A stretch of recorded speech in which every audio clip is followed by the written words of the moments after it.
नमस्कार, जवाब तो देना होगा मैं आप सभी का स्वागत है। मैं हूं डॉक्टर अवधेश मिश्रा। छत्तीसगढ़ की सियासत में तमाम सियासी और चुनावी गुणागणित के बाद अब वो तारीख तय हो गई है और वो दिन सामने आ गया जब छत्तीसगढ़ में चौथे मुख्यमंत्री के रूप में विष्णुदेव साय शपथ लेंगे। कल यानी कि 13 दिसंबर दोपहर 2 बजे राजधानी रायपुर के साइंस कॉलेज ग्राउंड में पीएम नरेंद्र मोदी, केंद्रीय गृह मंत्री अमित शाह की मौजूदगी में, तमाम वीवीआईपी के मौजूदगी में छत्तीसगढ़ के मुख्यमंत्री के रूप में विष्णुदेव साय शपथ लेंगे। और ठीक उसी समय मतलब दोपहर 2 बजे ही कांग्रेस ने विधायक दल का नेता कौन होगा, नेता प्रतिपक्ष कौन होगा, यह चुनने के लिए एक बड़ी बैठक बुलाई है। मतलब ये कि एक तरफ सीएम का शपथ और दूसरी तरफ सीएलपी की खोज। आज इसी विषय पर चर्चा करेंगे, लेकिन उससे पहले देख लीजिए ये खास रिपोर्ट।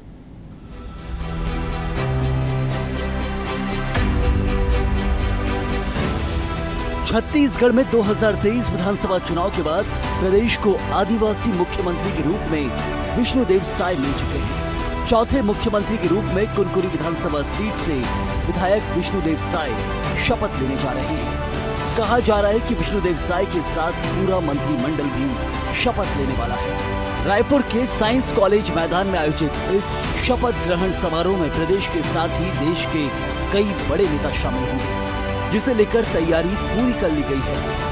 कवर्धा से विधायक विजय शर्मा ने कहा कि विष्णुदेव साय कैबिनेट में पहला प्रस्ताव आवासहीनों के लिए होगा।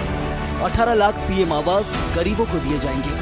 ऐसा ऐलान हमारे मुख्यमंत्री ने कर दिया है। ये गारंटी मोदी की गारंटी है।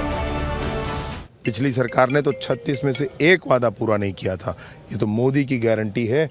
कैबिनेट की पहला प्रस्ताव कोई होगा तो 18 लाख प्रधानमंत्री आवास गरीबों को दिया जाएगा, इस बात का होगा। ऐसा ऐलान हमारे माननीय मुख्यमंत्री जी ने कर दिया है। प्रदेश में जहां नए मुख्यमंत्री के रूप में विष्णुदेव साय शपथ लेने जा रहे हैं, तो दूसरी ओर कांग्रेस की बड़ी बैठक होने जा रही है। कांग्रेस प्रदेश कार्यालय राजीव भवन में बैठक का आयोजन किया गया है। प्रदेश प्रभारी कुमारी शैलजा अजय माकन के नेतृत्व में बैठक आयोजित की गई है, जिसमें कांग्रेस के सभी 34 विधायक शामिल होंगे। कहा जा रहा है कि इस बैठक में 2023 विधानसभा चुनाव में मिली हार को लेकर चर्चा हो सकती है। इसके साथ ही विपक्ष के नेता को लेकर भी चर्चा की जा सकती है। कांग्रेस विधायक दल की पहली बैठक 13 दिसंबर को दोपहर 2 बजे राजीव भवन में आयोजित की गई है। इस बैठक में हमारी जो प्रभारी हैं कुमारी शैलजा जी और छत्तीसगढ़ के जो ऑब्जर्वर हैं श्री अजय माकन जी उपस्थित रहेंगे, जो हमारे राष्ट्रीय कोषाध्यक्ष भी हैं। छत्तीसगढ़ के लिए 13 दिसंबर का दिन कई मायनों में ऐतिहासिक होने जा रहा है। एक तरफ जहां मुख्यमंत्री के रूप में विष्णुदेव साय शपथ लेने जा रहे हैं, तो वहीं कांग्रेस में मंथन का दौर भी शुरू हो चुका है। इन सब के बीच अब इंतजार है कि नई सरकार लोगों के हित में कौन सा बड़ा फैसला ले सकती है। वहीं कांग्रेस के इस मंथन में क्या कुछ निकलेगा, इंतजार ही करना होगा। Bureau report, BSTV। तो आपने देखा कि इस खास रिपोर्ट में हमने इस बात का जिक्र किया कि कैसे कल का दिन छत्तीसगढ़ के राजनीति और प्रशासनिक मायने में बेहद ही खास और बेहद ही अहम होने वाला है। अहम इसलिए कि एक तरफ सीएम पद की शपथ लेंगे विष्णुदेव साय और दूसरी तरफ सीएलपी कौन होगा, इस पर चर्चा हो गया। जिस विषय पर चर्चा करेंगे, 3 बेहद ही खास मेहमान हमारे साथ जुड़े। पहले मेहमानों का तारुफ आपसे करा देता हूं। बीजेपी की ओर से पूर्व विधायक वरिष्ठ नेता विमल चोपड़ा जी हैं। विमल चोपड़ा जी, आपका स्वागत है। कांग्रेस की ओर से वरिष्ठ प्रवक्ता वरिष्ठ नेता अभय नारायण जी है। अभय नारायण जी, आपका भी स्वागत है। बतौर राजनीतिक विश्लेषक वरिष्ठ पत्रकार बाबूलाल शर्मा जी भी हमारे साथ स्टूडियो में मौजूद है। बाबूलाल जी, आपका भी स्वागत है। बाबूलाल जी, मैं चर्चा की शुरुआत आपसे ही करना चाहता हूं कि छत्तीसगढ़ में कल का दिन बेहद ही ऐतिहासिक होने वाला है। छत्तीसगढ़ को चौथा मुख्यमंत्री मिलेगा, तो वहीं कांग्रेस की ओर से नेता प्रतिपक्ष कौन होगा, इस बात का भी चयन कल संभवतः कर लिया जाएगा। कैसे देखते हैं इसे आप? देखिए, स्वाभाविक प्रक्रियाएं हैं दोनों अपने आप में। सीएम का चयन हो चुका है, शपथ ग्रहण होना है। निश्चित रूप से जो है शपथ ग्रहण कल होगा। देखने वाली बात यह होगी कि उनके साथ मंत्रिमंडल के कितने सदस्य जो हैं वो शपथ लेते हैं, ये महत्वपूर्ण है। उनका शपथ ग्रहण तो निश्चित है, लेकिन कोई नाम दूसरा सामने भी आया नहीं ना। डिप्टी सीएम का पूरा नाम आया, हम अनुमान ही लगा रहे हैं 2 नामों का, विजय शर्मा और अरुण साव का। लेकिन कौन मंत्री होगा ये अभी हमें ध्यान में नहीं है। निश्चित रूप से जो कहीं ना कहीं उस पर भी मीमांसा हो चुकी होगी, रायशुमारी हो चुकी होगी और कहीं न कहीं वो नाम भी कुछ सामने, सीनियर्स लोगों के नाम सामने आ सकते हैं। अभी सबसे बड़ी चुनौती तो वही है, मुख्यमंत्री के सामने और हाईकमान के सामने सबसे बड़ी चुनौती तो वही है कि उनको 19 नामों के बीच में से 12 नाम तय कर रहे हैं। बिल्कुल सही। उन 12 नामों में जाति समीकरण बनाना है। जाति समीकरण कैसे बनेगा?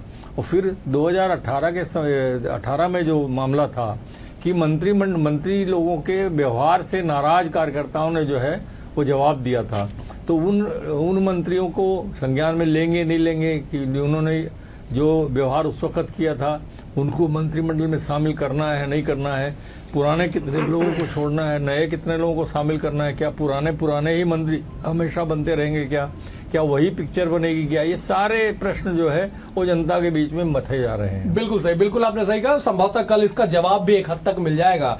एक बार मैं विमल चोपड़ा जी का रुख कर लेता हूं। विमल चोपड़ा जी, सबसे पहले बधाई आप लोग को, कल का दिन आप लोग के लिए ऐतिहासिक है। क्या पीछे, पर्दे के पीछे जो कहानी चल रही है वो कहानी कल सामने आ पाएगा? मसलन क्या मंत्रियों के नाम तय हो जाएंगे और क्या सारे के सारे मंत्री कल शपथ ले लेंगे, या कहीं कुछ पहली, दूसरी, तीसरी सूची का इंतजार छत्तीसगढ़ के लोगों को करना होगा? नहीं, देखिए ऐसा है कि भारतीय जनता पार्टी सारे निर्णय जो है वो एक बैठक में लेती है और लोकतांत्रिक प्रक्रिया के हिसाब से लेते हैं। इसलिए अभी कोई नहीं कह सकता कि कल पूरा मंत्रिमंडल का चयन होगा कि मुख्यमंत्री, और जहां जो बातें आ रही है कि उप मुख्यमंत्री साथ में शपथ ग्रहण करेंगे, लेकिन भारतीय जनता पार्टी में कोई ऊहापोह की स्थिति नहीं है। आप देख चुके हैं, चाहे मध्य प्रदेश हो, चाहे राजस्थान हो, चाहे छत्तीसगढ़ हो, तीनों जगह जो मुख्यमंत्रियों का चयन हुआ है उसमें भारतीय जनता पार्टी ने अपने सर्वश्रेष्ठ कार्यकर्ता का चयन किया है।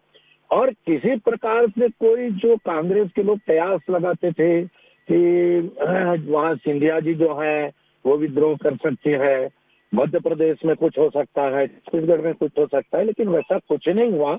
और भारतीय जनता पार्टी के सारे नेताओं ने एक अनुशासनबद्धता दिखाते हुए जो है, जो निर्णय हुआ विधायक दल का, जो निर्णय हुआ हमारे सर्वोच्च नेताओं का, उसका पालन किया, उसका सम्मान किया। और मेरे ख्याल से इतिहास में अब देखेंगे कि भारतीय जनता पार्टी जैसे निर्णय ले रही है वैसा निर्णय लेने की क्षमता शायद किसी भी राजनीतिक पार्टी में नहीं है।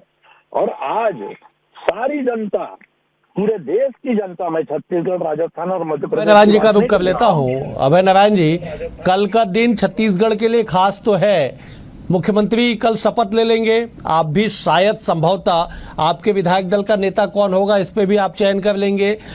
कहां पे मामला अटका हुआ है? क्या आपको लगता है, पहले बीजेपी के सवाल का जवाब दे दीजिए, कि बीजेपी में जो साहस है वो कांग्रेस में या देश के अन्य किसी दल में नहीं है कि ऐसे बड़े फैसले हो जाते हैं और चूं तक की आवाज नहीं निकल के सामने आती है? अवधेश जी, निश्चित रूप से कल का दिन महत्वपूर्ण है, क्योंकि छत्तीसगढ़ में एक आदिवासी नेता मुख्यमंत्री बनने जा रहा है। और उस नेता को भी बधाई, बनने वाली सरकार को बधाई। जनता ने जो निर्णय दिया, और मैं डॉक्टर विमल चोपड़ा जी, जिनके साथ हम लोग पहले बहुत डिबेट में बैठे हैं, उनको भी बधाई देता हूं कि उनकी पार्टी सरकार में आ गई। वो अलग बात है कि विमल चोपड़ा जी विधायक नहीं बन सके। मैं शुभकामना देता हूं कि विमल चोपड़ा जी भी सरकार के आगे चलकर हिस्सा बने। रही बात विमल चोपड़ा जी की, दो बातों का जवाब दूंगा मैं, कि हमारी मतलब भारतीय जनता पार्टी सर्वश्रेष्ठ का चयन करती है, सर्वश्रेष्ठ का चयन नहीं करती डॉक्टर साहब, थोपती है। सर्वश्रेष्ठ का चयन तो होता है कि पर्यवेक्षक आते, 1 to 1 बात करते, विधायक दल की राय जानते और विधायक दल का नेता चुना जाता। उस जो विधायकों की राय से नेता आएगा उसे हम सर्वश्रेष्ठ कह सकते हैं। मध्य प्रदेश में क्या हुआ, राजस्थान में क्या हुआ, हम दूर से देख रहे हैं, चौंकाने वाले नाम है। यहाँ तो कम से कम वो नाम आया जो लगभग मीडिया में चल रहा था कि अरुण साहू जी बनेंगे, कि विष्णुदेव साय जी बनेंगे, कि ओपी चौधरी बनेंगे, डॉक्टर साहब पुनः बनेंगे, ये बातें चल रही थी। लेकिन सर्वश्रेष्ठ नहीं है, क्योंकि 8 बार के विधायक बड़े आराम से चुप्पी साधे बैठे हुए हैं। आज बृजमोहन जी को समझ में आ रहा होगा कि उनकी पार्टी में उनको कितना सर्वश्रेष्ठ माना गया और किस स्तर पे माना गया, फिर भी उनका चयन है। और जहां तक कांग्रेस की बात कर रहे हैं, तो भारतीय जनता पार्टी में अभी 2 लोग की चल रही है। अमित शाह और मोदी गारंटी भी देते हैं, मुख्यमंत्री भी चुनते हैं, विधायक क्योंकि विष्णुदेव साय 4 बार के सांसद, 3 बार के विधायक, आप कैसे तुलना करेंगे कि सर्वश्रेष्ठ नहीं है? जो व्यक्ति 4 बार का सांसद हो, केंद्रीय राज्य मंत्री रह चुका हो, 3 बार का विधायक हो, और सर्वश्रेष्ठता के लिए और क्या पैमाना हो सकता है? इस सवाल के साथ मैं लौटूंगा आपके पास। मैं बाबूलाल जी का रुख कर लेता हूं। बाबूलाल जी, क्या छत्तीसगढ़ के सियासत में बीजेपी कांग्रेस दोनों तरफ जो कुछ चल रहा है, क्या पर्दे के पीछे भी वही है या दिखाने की कोशिश कुछ और की जा रही है? देखिए, राजनीति में पर्दे के सामने और पर्दे के पीछे बहुत अंतर होता है। वहाँ पर हम बहुत जल्दी नहीं समझ पाएंगे, लेकिन जो पर्दे के सामने होता है उस पे हम अगर समीक्षा करते हैं तो ये पाते हैं कि लगभग सभी दल जो हैं अपने कार्यकर्ताओं के दबाव में होते हैं, विधायकों के दबाव में होते हैं। चाहे कांग्रेस की सरकार जब बन रही थी तब देखिए इतना बड़ा बहुमत था, इनसे भी बड़ा बहुमत मिला था उनको। उसके बावजूद जब मंत्रिमंडल का गठन हुआ था, आपने देखा था कितने ऊहापोह की स्थिति थी। बिल्कुल सही। इस मामले में अभी जो है 19 ऐसे लोग हैं जिनको मंत्री बनाया जाना चाहिए, ये उसकी दौड़ में है और लायक भी हैं सब के सब। अब सवाल ये आता है कि मंत्री तो सिर्फ 12 ही बनाए जा सकते हैं, एक मुख्यमंत्री चुन लिया गया। अब सवाल आता है कि 12 मंत्री कैसे बनाए जाएं? 19 में से 7 नामों को छोड़ना पड़ेगा। स्थिति जो है वो कांग्रेस में जो है थोड़ा ज्यादा विषम होती है। भारतीय जनता पार्टी में मैं मानता हूं कि दबाव भले ही महसूस करें, अंदर आत्मा में भले ही उनको दर्द हो, लेकिन वो प्रकट नहीं करते। कोई भी चीज अगर हो जाएगी, और निश्चित रूप से ऐसा ही होगा, 12 नामों का चयन हो जाएगा, और जो है जिन लोगों को दर्द होगा दिल में वो चुपचाप दबाए रखेंगे अपने पास में, और कुछ ऐसी बातें सामने नहीं आएगी, क्योंकि कैडर बेस्ड पार्टी है। और कल जो है कुछ नामों का सामने आ सकता है। जहां तक नेता प्रतिपक्ष का सवाल है, तो उसमें भी जो है स्वाभाविक रूप से जब हारा हुआ जो दल होता है उसमें जो है बहुत ज्यादा झंझट का काम नहीं रहता, कहीं ना कहीं एक रास्ता निकाल लिया जाता है। और नेता प्रतिपक्ष बनने के लिए जो है लायक जो जहां तक समझेंगे, मुझे लगता है भूपेश बघेल ही उस लायक दिख रहे हैं मुझे। उसके बाद उनके पास लोग नहीं हैं। आप उमेश पटेल को बना सकते हैं। तो इस तरह की जो है स्थिति कांग्रेस के अंदर में है। और आक्रामक मुद्रा में अगर करना है तो भूपेश बघेल ही एकमात्र ऐसे अभी बचे हैं उनके 35 लोगों में जो आक्रामक है, बाकी सब लगभग नए लोग हैं जो लेकिन बाबूलाल जी, सवाल तो यही उठ रहा है ना, समीक्षा के बाद भीतर खाने तो यही चर्चा है कि जो व्यक्ति मुख्यमंत्री था, चुनाव अगर कांग्रेस हार जाती है तो स्वतः जिम्मेदार हो जाते हैं, तो उन्हें अगर आक्रामकता की जिम्मेदारी बतौर सीएलपी दी जाती है तो क्या वो स्वीकार करेंगे? और भीतर खाने से खबर ये भी कि उन्होंने खुद मना किया है कि मैं फिलहाल सीएलपी नहीं बनूंगा। अभय नारायण जी, मैं आपका रुख करता हूं। क्या कांग्रेस कल तय कर लेगी कि उनके विधायक दल का नेता कौन होगा, सीएलपी कल कौन होगा, या रायसुमारी का ये दौर लंबा चलेगा? प्राप्त पार्टी स्तर पे नहीं हुई है कि कल की बैठक सीएलपी लीडर चुनने के लिए हो रही है। कल विधायक दल की बैठक हो रही है। अजय माकन जी और शैलजा जी उसमें शामिल होने के लिए छत्तीसगढ़ आ रहे हैं। तो बैठक के बाद क्या चर्चा होगी और किस विषय पे बात होगी तो कल ही सामने आएगा। लेकिन निश्चित रूप से नेता प्रतिपक्ष चुनना है, और नेता प्रतिपक्ष के लिए अभी बाबूलाल जी ने कहा भूपेश बघेल जी स्वयं बहुत अच्छे नेता प्रतिपक्ष सिद्ध होंगे, आक्रामकता रहेगी। डॉक्टर चरणदास महंत हैं जिनके पास अनुभव है, विधानसभा अध्यक्ष थे, केंद्रीय मंत्री रहे हैं, विधायक सांसद रहे हैं, मध्य प्रदेश में भी मंत्री और विधायक रहे हैं। उमेश पटेल हैं, नौजवान है, युवा है, युवक कांग्रेस के अध्यक्ष, विधायक, मंत्री, सबका अनुभव उनके प्राप्त है। तो नेता प्रतिपक्ष के लिए नामों की कमी नहीं है, लेकिन किसका चयन होना है, कैसे सर्वसम्मति बनेगी, और भूपेश बघेल जी स्वयं बनना चाहते हैं या नहीं, ये भी वो तय करेंगे। अभी जिस तरह से आप बोल रहे थे कि अंदर खाने से बात आ रही है, हम लोगों की भी व्यक्तिगत चर्चा माननीय भूपेश बघेल जी से हुई है, और उन्होंने कहा है कि जो हाईकमान तय करेगा, जो विधायक तय करेंगे, जो भूमिका पार्टी तय करेगी, सब उन्हें मंजूर होगा। तो इस तरह कल की बैठक, क्योंकि चुनाव के बाद पहली बैठक हो रही है, समीक्षा दिल्ली में हो चुकी है, सारे बड़े नेता वहां बैठक में गए थे और बहुत सी बातों पर वहां चर्चा संपन्न हो चुकी है हाईकमान के पास। तो कल की बैठक महत्वपूर्ण है। कल पहली बैठक हमारे 35 विधायक एक साथ बैठेंगे, और विपक्ष की जो जवाबदारी कांग्रेस को मिली है, इस तरह 15 साल कांग्रेस मैं आपके पास लौटता हूं क्या आपको लग रहा है कि कांग्रेस में जिस आसानी से नेता प्रतिपक्ष चयन होने का दावा किया जा रहा है वो दावा धरातल पे कामयाब होगा? क्योंकि 2013 की तस्वीर आपको भी याद होगी, बाबूलाल शर्मा जी को भी बखूबी याद होगा कि एक निजी होटल में बैठक होती है, वहां पे मत विभाजन की स्थिति बन जाती है। स्वतः दावेदार के तौर पे हम देख रहे थे कि सत्यनारायण शर्मा का नाम काफी आगे तक गया था, लेकिन टीएस सिंहदेव को बड़ी जिम्मेदारी दी गई, उन्हें सीएलपी बनाया गया। क्या भीतर खाने कुछ हलचल कांग्रेस को आप लोग को दिखाई सुनाई पड़ रहा है विमल जी? नहीं, देखिए, ये कांग्रेस का अंदरूनी मामला है कि कांग्रेस किसको बनाती है, ये भारतीय जनता पार्टी के लिए कोई चिंता का विषय नहीं है। कांग्रेस का नेता प्रतिपक्ष कोई भी हो, भारतीय जनता पार्टी जो है अपने पूरे लाव लश्कर के साथ उसके मुकाबले के लिए तैयार है। अब जहां तक अभय नारायण जी ने कहा कि हम लोगों ने दिल्ली में समीक्षा की और समीक्षा करके निकाला ये है वो है, मेरे को एक चीज समझ नहीं आती, समीक्षा की क्या जरूरत है जब कांग्रेस के हर नेता ने कह दिया जब भी हार होती तो ईवीएम से हम हारे हैं, तो उसके बाद समीक्षा की क्या स्थिति रह जाती है? क्यों आप समीक्षा करते हैं? क्या कारण है? वो तो आपने पहले ही बता दिया कि ईवीएम में गड़बड़ी हुई इसलिए हारे। जहां जीतते हैं वहां ईवीएम बढ़िया है, जहां हारते हैं वहां दोष ईवीएम पे है।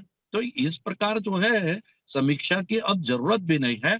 और जहां तक भारतीय जनता पार्टी का प्रश्न है, आपने ये कहा कि 8 बार के विधायक नहीं चुने गए, ये नहीं चुने गए। आपने बता दिया कि हमारे प्रदेश अध्यक्ष रहे हैं हमारे विष्णुदेव साय जी, और 2 बार रहे हैं, केंद्र में मंत्री रहे हैं, सांसद रहे हैं, विधायक रहे हैं, और इस प्रदेश के एक बहुत बड़े आदिवासी चेहरे हैं वो। तो उसको यदि भारतीय जनता पार्टी ने बनाया है तो सबको स्वागत करना चाहिए। और अभी भारतीय जनता पार्टी को समय देना चाहिए कि भारतीय जनता पार्टी किस प्रकार से मंत्रिमंडल का चयन करती है, किस प्रकार से काम करती है। ये अभी आप थोड़ा देखिए, भारतीय जनता पार्टी ने पूरे देश में जो है जिस प्रकार से काम किया है, जिस प्रकार से मोदी जी ने केंद्र में काम किया है, वैसा ही काम जो है हम प्रदेश में पहले 15 साल किए हैं, और आने वाले अभी 5 साल में विष्णुदेव साय जी भी हमारे मोदी जी को नेता मानते हुए इस प्रदेश को विकास की ओर अग्रसर करेंगे। उनके साथ उनका मंत्रिमंडल जो है तय हो गया। कदम से कदम मिला मंत्रियों के पद पे या मंत्रियों के चेहरे कौन होंगे ये संभवतः कल 12 बजे तक सार्वजनिक हो जाएगा। सीएलपी के लिए भी पहले दौर की बैठक कल हो जाएगी। छत्तीसगढ़ की सियासत को आने वाले 5 साल में क्या गति मिलेगी कल के इस घटनाक्रम, कल के ऐतिहासिक दिन के बाद? बाबूलाल जी देखिए, वो सीएम के और मंत्रिमंडल के गठन के बाद जो है रुख तय होगा कि कौन कितना काम करने की योग्यता रखता है। और निश्चित रूप से इस बार जो है भारतीय जनता पार्टी ने मोदी जी के नाम से गारंटी दी है, तो उनका नियंत्रण भी मोदी जी के हाथ में रहेगा, मुझे जो समझ में आ रहा है। और तीनों राज्यों में मुख्यमंत्री के चयन को देखकर मुझे लगता है आरएसएस के बैकग्राउंड से तीनों मुख्यमंत्री लिए गए हैं, तो मुझे ये लगता है कि कहीं न कहीं जो है सीधे केंद्र की सरकार जो है वो अपनी नजर में तीनों राज्यों को रखेगी, और जो मोदी की गारंटी है उसको कैसे पूरा करना है ये निर्देश जो है वो केंद्र सरकार के द्वारा समय समय पर दिए जाएंगे। और जो जरूरी योजनाएं जो जिनको तत्काल लागू करना है उसका जो है रास्ता निकाला जाएगा, क्योंकि खजाना खाली है, ऐसा भारतीय जनता पार्टी का कहना है। 14-15 हजार करोड़ रुपए तो तत्काल में उनको जरूरत है। 850 करोड़ रुपए जो है उनको अभी 25 तारीख को बोनस के रूप में देना, जो पिछला बोनस है जो रुका हुआ था, और जो है 11,000 रुपए जो है धान का बोनस देना है। ठीक है, धान की खरीदी के लिए सहकारी बैंकों से कर्ज मिल जाता है, वो चल जाएगा। 600 करोड़ रुपए इनको महतारी बंधन योजना के लिए चाहिए। हालांकि एक बात मैं और कह दूं आपको कि महतारी बंधन योजना में ये कहीं नहीं लिखा है कि कब से उसको शुरू किया जाएगा। तो हो सकता है वो नए बजट से शुरू करें, ये कहा जा सकता है, क्योंकि उन्होंने कोई टाइम लिमिट नहीं दिया उसमें। तो इसलिए जो है कम से कम 15,000 करोड़ जो मैं गिन रहा हूं उनको तत्काल जरूरत है, और किस तरीके से किया जाएगा ये उनकी क्षमता पर आधारित होगा। जैसे मैं एक अनुमान लगा लेता हूं कि भाई 11,000 करोड़ रुपए जो देना है वो फिक्स डिपॉजिट होता है इनके पास में, उस फिक्स डिपॉजिट को तोड़ के कर देंगे, तो कम से कम फिर वो और जो पैसे 850 करोड़ रुपए उस फिक्स डिपॉजिट को तोड़ के कर देंगे, तो 11,000 करोड़ रुपए कहां से आएगा? उस तरीके की जो बातें हैं वो यही सवाल एक बार मैं दोनों मेहमानों से भी ले लेता हूं। विमल चोपड़ा जी, आप विधायक रह चुके हैं, आप जरा इस पे जवाब दे दीजिए कि कैसे वित्तीय व्यवस्था प्रबंध होगा, क्योंकि आप लोग 5 सालों तक सड़क से सदन तक वित्तीय स्थिति को लेकर सवाल उठाते रहे। बहुत छोटा सा जवाब आपका चाहूंगा, मुझे डिबेट क्लोज करना पड़ेगा।